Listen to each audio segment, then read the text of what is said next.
해동케 하시는 역사라는 제목을 가지고 오늘 하나님 말씀을 함께 보도록 하겠습니다. 우리가 지난주일 말씀을 통해서 이미 시작된 성령의 역사라는 제목으로 함께 말씀을 나눴습니다. 지난 시간 기억하십니까? 왜 이미 시작된 성령의 역사라고 했죠?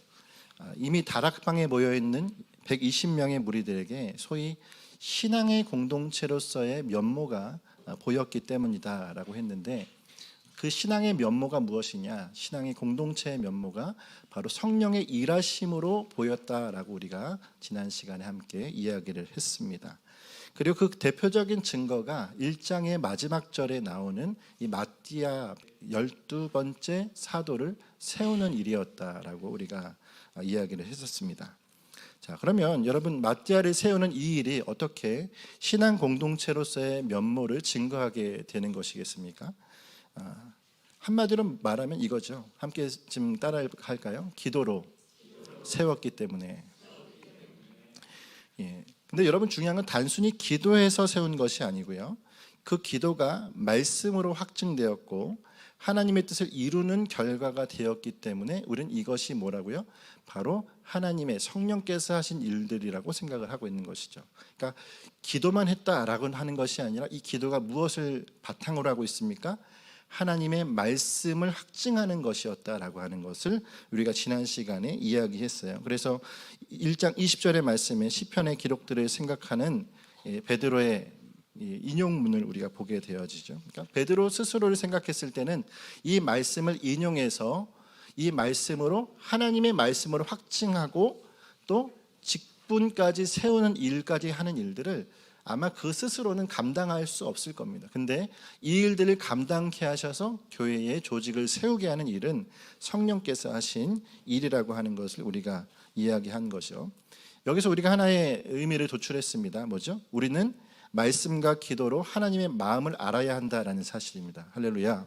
그러니까 기도만 하는 것, 우리가 올려드리는 소원을 성취하기 위한 기도가 아니라 말씀이 기도가 되고 기도가 말씀이 되어서 하나님의 뜻이 우리 가운데 선명해지는 일들이 나타나야 하는 것, 이것이 성령께서 우리 가운데 하시는 일이라는 거예요.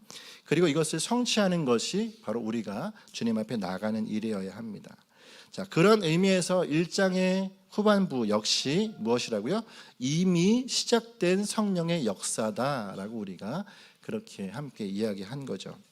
자, 그렇다면 이제 우리가 다룰 것이 무엇일까요? 다시 한번 따라하겠습니다. 교회의 태동. 자, 성령께서 교회를 어떻게 창설하시는지를 오늘 우리가 본문 말씀에서 다루고 있다는 것을 이제 우리가 보게 되어지는 것입니다. 자, 우리는 지금까지 이 무리를 무엇이라고 불렀었죠? 신앙 공동체라고 불렀어요. 아마 제 의도를 아셨을지 모르겠지만 교회라고 말하지 않고 신앙 공동체라고 얘기했습니다. 그리고 여러분, 그 신앙 공동체라고 부른 이유가 있어요. 그것은 무엇이냐면 아직은 미완성이다라고 할 수 있기 때문입니다. 물론 우리가 구약에 있는 이스라엘 백성들도 교회의 예표로 보기도 하고요, 지금 이 제자들의 모습 안에서도 교회의 의미를 찾지만 실상 정확하게 교회를 창설하신 것은 이 성령의 세례 이후라고 우리가 생각을 한다라는 거예요. 그렇기 때문에 그 이전을 신앙공동체라고 표현을 한 것이다라는 겁니다. 자, 그러면 어떤 면에서 미완성일까요? 제가 이 일에 대해서 미완성이라고 제 스스로 어떤 평가를 하는 것은 아니고요, 말씀의 맥락을 품고서 말했을 때 이것은 미완성으로 보게 할 수 있다는 것입니다. 자, 첫 번째는 무엇이냐면 성령의 세례를 예수님께서 예고하셨고 아직 그것이 임하기 이전이기 때문에 미완성인 것입니다. 5절의 말씀, 1장 5절의 말씀을 여러분 한번 읽어보겠습니다. 1장 5절입니다. 시작. 요한은 물로 세례를 베풀었으나 아멘. 자, 첫 번째, 이것이 아직은 미완성이라고 하는 이유는 성령의 세례를 예고하셨고 그것이 있기 이전이다라고 하는 거예요. 자, 이것이 첫 번째 이유죠. 또 두 번째 이유는 뭐냐면, 자, 증인으로서의 면모를 아직 가지지 못했기 때문이다라고 할 수 있습니다. 쉽게 말하면 이거예요. 신앙 공동체이고 그들이 안에서 말씀과 기도를 하지만 증인으로서의 모습은 아직 갖추지 못했다. 자, 그럼 그 증인으로서의 모습은 왜 필요할까요? 이것도 예수님께서 예고하셨기 때문입니다. 너희는 증인이 될 거라고 얘기했어요. 8절의 말씀, 1장 8절의 말씀이 바로 그 말씀이죠. 한번 읽겠습니다. 1장 8절도요. 시작. 오직 성령이 너희에게 임하시면 너희가 권능을 받고 예루살렘과 온 유대와 사마리와 땅끝까지 이르러 내 증인이 되리라. 자, 미완성인 이유를 우리가 알겠죠. 첫 번째는 뭐라고 얘기했습니까? 성령이 임하시는 하나님의 일이 아직 시작되기 전이다. 그리고 또 하나는 증인으로서의 면모를 아직 가지지 못했다. 자, 세 번째는 뭘까요? 완성된 조직으로서의 면모를 갖춰야 하기 때문입니다. 자, 완성된 조직으로서의 면모를 갖춰야 하기 때문. 자, 이것을 우리가 알 수 있으려면 세 번째는 이미 오늘 본문의 말씀에 보기 전에 이미 성취된 부분이긴 하지만 우리가 한 번 더 다뤄야 될 부분이기도 해요. 26절을 1장 26절을 한 번 더 읽어볼까요? 1장 26절 시작. 제비뽑아 마떼아를 얻으니 아멘. 자, 이 26절의 말씀이 왜 중요할까요? 자, 미완성인 신앙 공동체가 조직적으로 완성으로 나아가는 길이 여기에 있기 때문입니다. 자, 11명의 사도로 출발하는 것은 미완성이에요. 근데 12사도로 출발하는 것은 조직상 완성이다라고 할 수가 있는 거죠. 여러분 왜 12이어야 할까요? 성경에서 말하는 12이라고 하는 숫자는 굉장히 중요한 숫자죠. 완전수입니다. 여러분 교회의 출발을 11명으로 출발했다 그러면 출발부터 뭐예요? 미완성처럼 보여지고 이것이 온전하지 못한 것이다 할 수가 있어요. 여러분 이것이 왜 중요한 것이냐면 이것이 하나님의 나라의 매우 중요한 요소이기 때문이기도 합니다. 자, 여러분 계시록의 말씀에 보면 우리가 장차 임할 하나님의 나라에 대해서 이렇게 지칭을 합니다. 그러니까 하나님의 나라는 열둘로 되어 있어요. 열둘로. 자, 이것이 그 나라에 갔을 때 모든 것이 다 열둘이라고 되어지는 것인지 상징인지는 여러분 개인의 해석에 맡기겠습니다. 하지만 완성수를 쓰고 있다는 것은 굉장히 중요한 요소라고 얘기할 수 있는 거예요.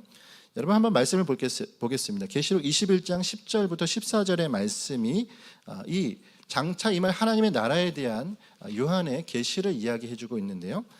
여러분 10절의 말씀을 한번 읽어볼까요? 10절의 말씀 찾아보셔도 되고 앞에도 있습니다. 자, 10절 말씀 읽겠습니다. 시작. 성령으로 나를 데리고 크고 높은 산으로 올라가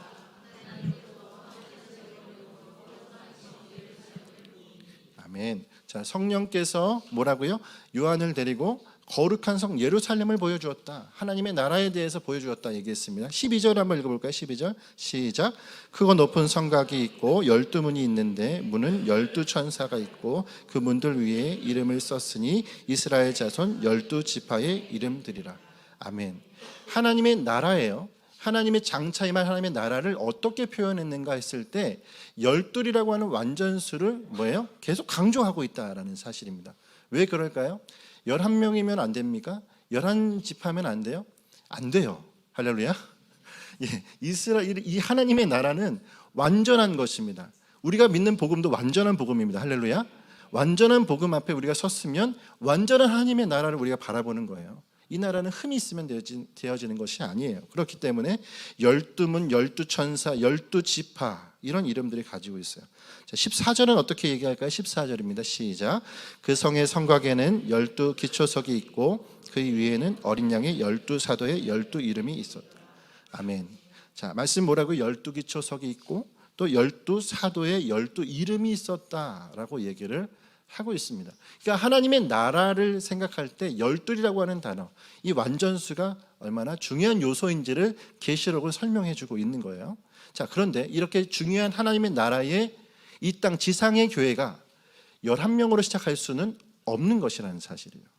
그러면 여러분 우리가 이걸 다시금 조밀하게 생각해 보면 어떨까요? 우리는 말씀과 기도를 하는 중에 베드로는 그래요. 말씀과 기도를 하는 중에 하나님의 말씀을 기억나게 하셔서 그래 11명이 아니라 12명으로 사람을 다시금 세워야 되겠구나라는 것을 주님이 그에게 직감적으로 얘기하셨어요. 그래서 그가 12번째 마띠아를 세웠습니다. 근데 이것이 무엇을 준비한 것입니까? 장차 임할 하나님의 나라에 대한 완전함을 추구하고 있었던 것입니다. 그러므로 미완성에서 완성으로 만들어 가시는 하나님의 일하심을 우리가 보는 것이죠. 그러니까 사도행전 1장과 2장의 말씀을 볼 때는 미완성이었던 신앙 공동체가 이제 완성된 신앙 교회로서의 모습을 보게 하는 하나님의 일하심을 우리가 보게 되는 것이다라는 겁니다. 여러분, 만약 이것을 그냥 두었다면 지금도 이것 때문에 많은 이단들이 나타났을 수도 있어요. 11명이면 부족하잖아요. 그러면 뭐예요? 또 사도가 필요한 거예요. 그 또 한 사도가 누구냐 했을 때 이리저리 또 사도들이 나타나겠죠. 지금도 신사도 운동을 하시는 많은 분들은 본인이 사도라고 주장하면서 이런 일들을 하고 있지 않습니까? 그러니까 여러분, 이런 가장 아주 작은 부분 안에서도 우리가 중요한 것이다라는 사실을 우리가 볼 수가 있는 거예요. 자, 그렇다면 우리가 가진 관점에서 조금 변화가 생길 것을 여러분 볼 수가 있습니다. 뭐예요? 교회의 태동은 성령의 임하심의 현상, 다시 말하면 이제 우리가 보는 이 2장의 말씀에서는 현상적인 측면이 강조가 되죠. 그러니까 현상적인 측면이 시작점이 아니라 미완성을 성취하시는 시점이 시작점이라는 사실을 기억해야 한다는 거예요. 관점을 바꿔야 합니다. 성령의 세례, 현상, 뜨거움, 그리고 그들에게 나타났던 여러 많은 현상이 시작점이 아니에요. 시작점을 그렇게 보는 것이 아니라 12 사도를 세우시고 또한 그들에게 성령의 세례라고 하는 것으로 하나님께서 삼으시고 또한 증인을 세우시는 이 일, 모든 것이 뭐예요? 교회를 완성시키시는 시작점이다라는 것입니다. 이것이 시작되어야만 뭐죠? 교회라고 얘기를 하게 되어진다라는 겁니다. 그러므로 여러분, 12 사도가 세워지는 시점은 이미 성령께서 일하시는 시점이었어요. 맞죠? 1장의 말씀은 그냥 우리가 그때도 성령께서는 일하셨겠지가 아니라 그때 역시도 성령께서는 이것을 준비하시는 분이셨다라는 겁니다. 그리고 이제 우리가 오늘 보는 말씀은 이 교회의 태동에 대해서 중요한 가정을 우리 가운데 그려주고 있어요.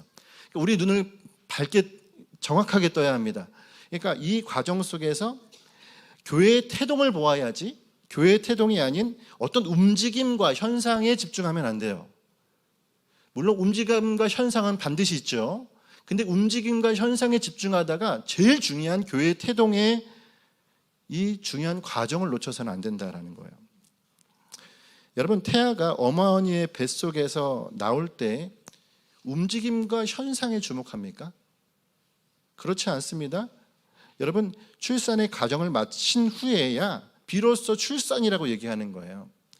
출산의 과정이 있죠. 그 안에 태동도 있고 안에서 움직임이 있습니다. 움직인 다음에 신기합니다. 근데 중요한 건 뭐예요? 그게 중요한 게 아니라 이 아이가 나와야 출산인 겁니다. 뭐가 중요한지 아시겠죠?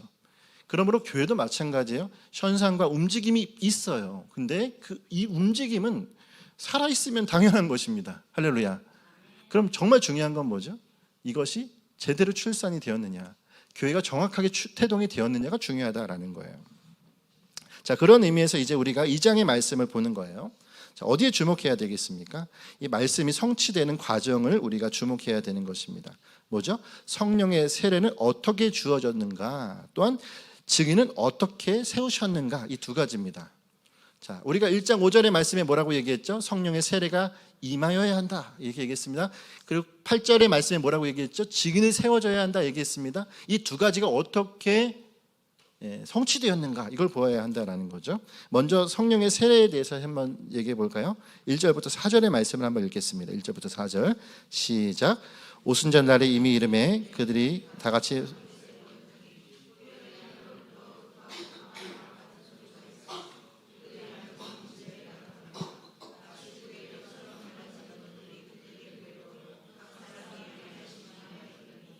그들이 다 성령의 충만을 받고 성령이 말하게 하심을 따라 다른 언어들로 말하기를 시작하니. 아멘. 자, 우리는 이 하나님 말씀 앞에서 다양한 측면을 알고 있습니다. 이 1절부터 4절의 말씀이 우리 가운데 다양하게 적용되고 해석이 된다는 뜻이에요. 성령님의 강한 임재의 현상을 담고 있기 때문에 그렇습니다. 성령님의 강한 임재의 현상이 오늘 이 말씀에 매우 이미지화해서 표현되어졌다라는 것을 볼 수가 있어요. 그렇기 때문에 다양한 사람들이 다양한 해석들과 다양한 적용들을 하기에 좋은 본문인 것입니다. 자, 개인적으로는 이 임재에 대한, 이 임재의 현상에 대한 평가는 여러분 교우들에게 맡기겠습니다. 여러분 이것에 대해서 많이 강조하실 수도 있고 적게 강조하실 수도 있습니다. 하지만 그것이 교회 안에 조화를 이루어서 하나님의 교회를 세워나가는데 여러분 하나가 되시기를 간절히 소망합니다. 자, 그러나 한 가지는 우리가 기억해야 돼요. 한번 따라하게, 성령의 세례는 인위적인 현상이 아니다. 이해가 되시나요? 이것에 대해서 강조하는 우리 강조점은 다를 수 있지만 우린 모두 다 하나로 통일하여서 고백해야 되는 것은 성령의 세례는 인위적인 현상이 아니라는 것입니다. 그러니까 소위 말해서 성령님에 대한 이 사역을 하면서 우리가 자칫 조심하는 것이 뭐예요? 그러니까 표현들이 그런 겁니다. 입으로 막 바람을 부는 그런 거 저도 많이 가봤어요. 파이어. 제 친구가 그 파이어 하다가 그 뭐죠? 얼굴이 좀 검었거든요. 그래서 친구들한테 놀림을 많이 받았어요. 너희가 파이어를 맞아서 얼굴이 그렇게 시꺼멓게 탔구나. 이런 경우도 있었고. 근데 여러분 이런 그러니까 인위적인 현상을 우리가 지향해야 합니다. 그러니까 어떤 것을 추구하는 것에 대해서는 우리가 뭐 자유로울 수 있어요. 근데 그렇지만 성령에 대해서 오해하게 만드는 행위는 교회가 해서는 안 됩니다. 성령 자체가 인격체이시기 때문에 그래요. 그 인격체 앞에서 우리가 우리의 비인격적인 인위적인 모습이 들어가서는 안 돼요. 더 조심해야 한다는 것입니다. 자, 무시하자는 것이 아니에요.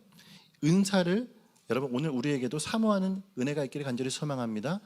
각자에게 주실 은혜가 있고 은사가 있어요. 그 은사가 우리 가운데 주어질 때에 정말 하나님이 우리 가운데 주시는 감격적인 은사가 되어야지 이것이 정말 어떻게 보면 이게 뭔가 좀 내가 받았음에도 좀 씁쓸한 그런 모습이 되어서는 안 되겠죠. 자, 이 말씀도 마찬가지입니다. 누가는 여러분 성령의 세례의 현상을 언어로 기록하고 있는데요. 이 기록은 사실 매우 정교한 표현이기 때문에 더 중요한 거예요. 자, 뭐라고 얘기했습니까? 하늘로부터 급하고 강한 바람 같은 소리가 있었다. 이렇게 얘기했어요. 그리고 이것이 온 집에 가득했다. 이렇게 표현했습니다. 이거 다 뭐예요? 그 당시를 표현하는 매우 정교한 표현들입니다. 또 어떻게 얘기했습니까? 불의 혀처럼 갈라짐이 그들에게 임했다. 얘기했습니다.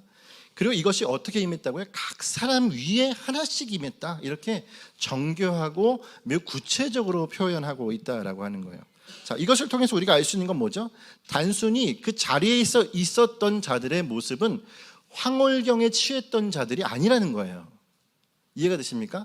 이 모습을 구체적으로 볼 때에 하늘로부터 급하고 강한 바람 같은 소리가 있었고 온 집에 그것이 가득했고 불의 혀같이 갈라짐이 있었고 각 사람 위에 임하셨다라고 하는 이 일이 그 사람이 무엇인가 취해서 황홀경에 있었다라는 측면이 아닌 거예요.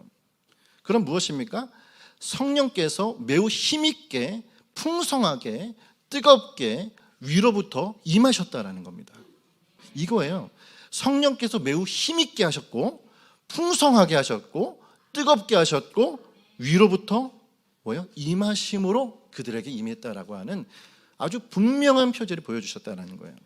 이것이 성령의 충만함이라고 말씀은 기록하고 있는 것입니다. 그러므로 개인이 어떻게 떨림을 받았고 내가 어떤 황홀을 경험을 했고 내 안에 무엇을 경험했는지는 개인마다의 자신의 소견이에요. 근데 여러분 중요한 건 성령의 충만은 뭡니까? 풍성하게 힘있게 강하게 하늘로부터 임하시는 놀라운 주님의 일하심과 사역이라는 사실입니다. 우리는 이것을 부인할 수가 없다라는 거죠. 그러므로 여러분 우리가 기억할 것은 무엇입니까? 성령의 충만은 맥빠짐이라고 할 수 없습니다. 우리가 이 자리에 함께 예배로 나갈 때 성령님은 우리 가운데 함께 계시는 분이심을 믿습니다. 이 자리가 맥 빠진 곳이 되어져서는 안 돼요. 그래서요. 맥 빠진 곳이 아니에요. 메마름도 아닙니다. 인위적인 황홀감도 아닙니다. 이 자리는 어떤 것으로 충만해야 됩니까? 바로 그분의 주권적인 놀라운 영적 변화가 나타나는 곳이어야 한다는 사실입니다. 그러면 여러분 우리가 이 부인할 수 없는 주님이 주시는 경험들을 가지고 나가는 몸된 교회의 예배가 되시기를 간절히 소망합니다. 여러분 그렇다면 교회는 다시는 이런 경험을 하지 못할까요? 이 초대교회의 이 성령의 세례의 그때의 모습, 불의 혀같이 갈라지는 것이 그때는 보였는데 지금은 없을까요? 한 가지는 분명합니다. 성령님은 자신이 태동하시는 교회를 절대로 맥 빠진 상태로 두지 않으신다라는 거예요. 성령님은 교회를 맥 빠진 상태로 두지 않으시는 하나님이에요. 초대교회의 그 성령의 강한 임재가 지금은 없습니까? 여러분 말을 바꾸십시오. 주님은 절대로 교회를 맥빠진 상태로 두지 않으신다라고 하는 것을 기억하셔야 된다는 거예요. 그러므로 여러분 오늘 우리에게는 단순히 현상의 문제가 아닙니다. 어떤 대단한 현상을 추구하는 것이 아니라 오늘도 말씀과 기도로 얼마든지 주님께서 임재하시고 우리 가운데 계시고 있음을 드러내신다라는 사실이에요. 말씀이 임하시면, 그리고 기도가 주님 앞에 온전히 드려지면 그곳에서 성령께서는 뜨겁게 또한 충만하고 풍성하게, 그리고 하늘로부터 우리 가운데 오시는 놀라운 은혜를 부어주시는 분이라는 사실입니다. 그러므로 우리가 사모할 것은 뭐죠? 따라하겠습니다. 내 안에 내주하시는 성령님, 그 주님을 우리가 따라가는 자라는 것이에요. 이것이 성령의 세례를 우리가 보는 법입니다. 그러니까 성령의 세례는 정말로 그렇게 성취되었습니까? 성취가 되셨네요. 그러므로 지금도 성령께서 우리와 함께하고 계시는 것입니다. 자, 두 번째는 뭘까요? 이제 우리의 눈길을 돌릴 것은 증인이 되리라 라고 하시는 그 말씀이에요. 8절의 말씀에 증인이 되리라 이렇게 성취하시는 이것을 예고하셨는데 이것이 정말 성취가 되었는가? 4절부터 8절이죠. 4절부터 8절을 같이 한번 읽도록 하겠습니다. 시작. 그들이 다 성령의 충만을 받고 성령이 말하게 하심을 따라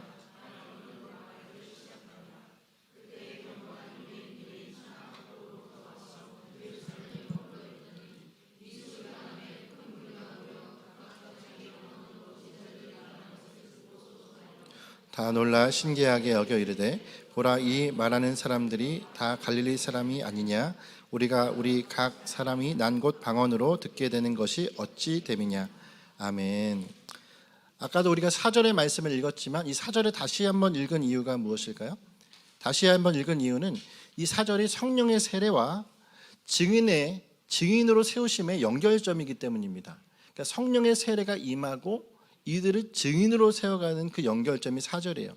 4절이 무엇을 우리 가운데 말해주죠? 자, 성령의 충만을 통해서 120명의 무리가 시작한 것이 언어라는 거예요. 성령의 충만을 받고 풍성하게 은혜로 그들을 주님 충만케 하여 주셨습니다. 근데 그것에 대한 반응이 뭐예요? 언어예요. 언어는 뭡니까? 자, 이들에게 소위 말하는 방언 그리고 언어를 얘기하고 있다 이렇게 얘기할 수 있는 것인데 중요한 건 자, 여기가 중요하죠. 논점을 놓치셔서는 안 됩니다. 이거를 말했다가 중요한 것이 아니라 왜 주셨느냐가 중요한 거예요. 왜 주셨는가? 자, 한마디로 증인이 되라고 주신 거예요. 증인이 되라고. 자, 참고로 여러분 고린도전서 14장과 15장에 나오는 방언과 이 사도행전 2장에 나오는 방언은 다릅니다. 고린도전서 14장에 나오는 방언은 그러니까 에디파이즈라고 하죠. 그러니까 혀에 대한 교화 이렇게 얘기하면 혀에 대한 다스림, 씀 이런 뜻을 가지고 있어요. 근데 여러분 사도행전 2장의 말씀엔 글로사라는 헬라어를 쓰는데 이것도 역시 혀를 의미하긴 합니다. 근데 그 혀가 어떻게 쓰이느냐 했을 때 타 지역의 언어로 쓰이는 겁니다. 자, 다시 말하면은 8절의 말씀에 말하죠. 각 사람이 난 곳 방언을 듣게 되면 어찌 됨이냐? 다시 말해서 타국의 언어를 그들이 말하기 시작했다라고 하는 거예요. 이 이야기는 뭐냐면 갈릴리 사람들, 우리가 이 갈릴리 사람이라고 하는 표현도 어떻게 보면은 이들에 대해서 좀 괄시하는 표현으로 쓰기도 합니다. 갈릴리 사람들이다 이 얘기예요. 자, 이들이 배우지 못한 사람들이 어떻게 우리가 난 곳 방언을 하느냐, 우리가 태어난 곳 방언을 하고 있느냐 이 얘기예요. 자, 그 사람들의 명단이 어떻게 됩니까? 9절부터 11절의 말씀에 나오는 다양한 지역인데 이걸 사진으로 보여드리면 이 지중해 연안을 다 끼고 있습니다. 그리고 소아시아 지역을 다 끼고 있어요. 그러니까 모든 전 지역에 있는 언어들로 말하기를 이제 시작을 한 것이다라는 겁니다. 자, 그러면 갈릴리 사람들, 곧 타지를 가본 적이 없는 이 사람들이 성령께서 그 나라의 말을 쓰게 했다라는 일인데 그럼 왜 쓰게 하셨느냐? 이것이 바로 키죠. 증인이 되라고 쓰게 하신 것이다라는 사실이에요. 자, 11절의 말씀을 이렇게 이야기합니다. 11절 같이 읽어볼까요? 시작. 그레데인과 아라비아인들이라 우리가 다 우리의 각 언어로 하나님의 큰 일을 말함을 듣는도다 하고. 아멘. 자, 그들이 이 성령의 충만 속에서 언어가 되어졌을 때 그 언어로 무엇을 얘기했습니까? 하나님의 큰 일을 전했다라고 얘기하는 거예요. 그러므로 여러분 성령의 세례와 이것이 증인이 되라고 하는 그 말씀의 연결점이 여기 있는 겁니다. 언어를 쓰게 하셨고요. 그 언어로 말미암아 뭘 하셨다라는 얘기죠? 증인이 되게 하셨다라는 것을 얘기합니다. 말씀 성경에는 이들이 계속 그 외국어를 썼다라고 말하진 않아요. 하지만 그때 주님이 주시는 이 하나님으로부터는 주권적인 역사 속에서 그들이 말을 하기 시작했는데 이 말을 자의적으로 한 것이 아니라 그들이 터져나오는 말들을 하기 시작했어요. 근데 이것이 각 지역의 언어로 말을 했고 그 언어를 그 사람들이 들어봤더니 뭐예요? 하나님이 큰일이었다라는 거예요. 하나님이 큰일은 그럼 뭘까요? 우리가 이 사도행전의 주제가 뭐죠? 이 하나님이 큰일 아닙니까? 자, 1장 3절의 말씀에 예수님께서 승천하시기 전에 했던 이야기가 뭐였죠? 친히 살아계심을 나타내사 40일 동안 그들에게 보이시며 하나님 나라의 일을 말씀하셨어요. 이것이 사도행전의 가장 처음에 나타나는 일이고 사도행전 맨 마지막에는 그럼 무엇이 나타납니까? 28장 31절의 말씀에 보면 바울이 하나님의 나라를 전파하며 주 예수 그리스도에 관한 모든 것을 담대히 거침없이 가르치더라. 하나님의 나라의 큰 일을 전하고 있는 것입니다. 그러므로 사도행전은 처음도 하나님의 큰 일을 전하는 것이었고 마지막까지도 하나님의 큰 일을 전하는 거예요. 자, 근데 이걸 누구를 통해서 이제 전하시는 겁니까? 바로 이 120명의 하나님의 교회를 통하여서 전하기를 시작했다라는 것입니다. 그렇기 때문에 이게 뭐예요? 교회의 태동이다라는 겁니다. 여러분, 이 하나님의 큰 일이 뭘까요? 바로 그리스도에 관한 모든 것을 말하는 거예요. 우리가 복음하면 뭐죠? 복음은 그리스도와 관련된 모든 것입니다. 우리가 말하는 그 복음을 그들이 뭐예요? 그들의 난곳 방언으로 전하기 시작한 거예요. 이제 우리가 말씀 이후에 뭘 듣게 되죠? 베드로의 설교를 듣게 되죠. 베드로의 설교가 무엇을 얘기하고 있습니까? 복음을 얘기하고 있습니다. 그 복음을 각 지역에 있는 외국어들로 전하기 시작했다. 자, 이로 말미암아 우리가 보는 게 뭐예요? 120명은 단순히 이제는 신앙 공동체가 아닙니다. 말씀과 기도로 같이 모여 있는 것으로 끝나는 공동체가 아닌 거예요. 이들은 이제 한번 따라가 증인된 교회, 증인된 교회가 되도록 주님이 만들어 버리셨습니다. 여기서 중요한 게 뭐죠? 그들이 만든 게 아니라 주님이 임하셔서 그들을 만들어 버리셨다는 사실이에요. 오늘 우리도 마찬가지입니다. 우리가 만드는 게 아니에요. 교회는요. 우리 2023년도를 지나가면서 아마 모두가 경험하지 않았습니까? 우리가 만드는 것이 아닙니다. 우리가 세워갈 수 있는 것도 아니에요. 말 한마디가 바꿀 수 있는 것도 아닙니다. 말 한마디가 어떻게 사람을 바꾸고 변화시키겠어요? 중요한 건 뭐죠? 주님께서 성령의 역사로 일하셔야 한다라는 사실이에요. 그러므로 교회는 성령의 공동체라는 거예요. 그러면 여러분 사도행전 2장은 단순히 천차만별의 성령론의 본문이 아니에요. 이 땅에는 수많은 천차만별의 성령론의 주요 본문으로서 이 말씀을 보지 마시고요. 성령의 세례와 방언 그리고 하나님의 큰 일은 교회를 태동시키기 위한 위대한 시작이라는 것으로 기억하셨으면 좋겠어요. 위대한 시작이라는 거예요. 할렐루야. 이제 교회로 하나님 어떤 일을 행하시는지 우리가 이 사도행전을 통해 보잖아요. 놀라운 일들. 그러므로 우리에게 다시금 점검해야 될 게 뭡니까? 신앙 공동체를 넘어서 교회가 되시길 바랍니다. 우리가 자칫 내 안에서 수구적인 어떤 태도들이 나 자신을 또한 교회를 안으로 모이게 만들어요. 하지만 교회는 안으로 모이는 것이 아니에요. 모였다면 뭐예요? 흩어져야 돼요. 모였다면 나아가야 하는 것입니다. 우리 한상희 집사님을 제가 너무 사랑하고 또한 집사님 안에서 있는 주님의 성령께서 그 안에 내주하고 계심을 제가 믿습니다. 우리의 원함이 아니라 저와 여러분의 원함이 아니라 하나님께서 보내게 하시고 흩어지게 하심을 저는 오늘 주님 앞에 믿음으로 저와 여러분에게 선포하기를 원합니다. 우리의 마음은 같이 있고 싶어요. 그래서 우리가 이 일도 너무 많이 기도했습니다. 많이 기도했어요. 주님 어떻게 하면 이 가정이 또 이 안에서 하나님의 일들을 행하시길 우리가 기도했습니다. 오늘 이 시간이 또 마무리되어지는 것도 아니에요. 하나님이 어떻게 또 일을 행하실지 아무도 모른다라는 거예요. 그러므로 여러분 이 신앙 공동체를 넘어서 교회가 되기 위해서는 이 과정들을 우리가 함께 넘어가는 자세가 되어져야 한다라는 것입니다. 여러분 그러므로 우리 가운데 두 가지를 생각했으면 좋겠어요. 한번 따라할게요. 품어내는 자, 뿜어내는 자. 교회가 교회답기 위해서는 품기를 원합니다. 지체를 품는 것이 교회여야 해요. 그리고 또 뿜어내야 합니다. 뭐요? 하나님이 큰 일을 뿜어내는 자가 되어야 합니다. 하나님의 큰일, 그분의 역사하심을 내 입과 내 마음으로 증거하여서 열국 가운데 하나님의 뜻을 선포하는 하나님의 사람들이 필요한 거예요. 그러므로 여러분, 교회는 선교를 위해서, 선교는 또한 교회를 위해서 함께 하나 되어서 달려가는 교회, 이것이 오늘 우리의 모습이 되어야 할 줄을 믿습니다. 준비된 모습은, 그리고 또 어리숙한 모습은 우리 교회가 품어야 합니다. 그리고 증거할 거리, 복음은 증인의 면모로 뿜어내야 합니다. 이것이 오늘 우리 모두가 가지고 있어야 될 마음일 줄을 믿습니다. 자, 뜨거운 마음을 가지고 우리가 그 하나님의 나라를 세워가는 복음의 파수꾼들이 되시길 간절히 소망합니다. 이제 말씀을 마치겠습니다. 주님은 교회를 태동시키고 계십니다. 여러분, 오늘 그 교회를 우리는 다니고 계십니다. 할렐루야. 얼마나 감사한 일이에요. 하나님은 가만히 계시지 않으셨어요. 사람 움직이셨고요, 그 있는 자리로 나가게 하셨습니다. 너무도 감사한 건 예배 전에 잠시 선교사님과의 대화를 통해서 그를 또 추방시키시는 일들도 하셨지만, 또 이 일을 통해서 하나님의 일을 또 새롭게 세워가시는 일들을 바라보게 하셨습니다. 주님이 하셨습니다. 교회도 마찬가지입니다. 우리를 이곳에 두신 이유는 주님이 충분하십니다. 하지만 여기에서 뿌리 박아서 너희가 여기서 아집으로, 너희 고집으로 세워가라는 얘기가 아니고, 이제 뭐예요? 주님의 거룩한 교회로 선포하며 하나님 큰 일을 전파하라고 우리를 보내셨음을 믿습니다. 그 뜻을 붙들며 2024년도 주님께 우리의 마음을 드리는 복된 하나님의 교회가 되시기를 간절히 소망합니다. 시간 기도하겠습니다.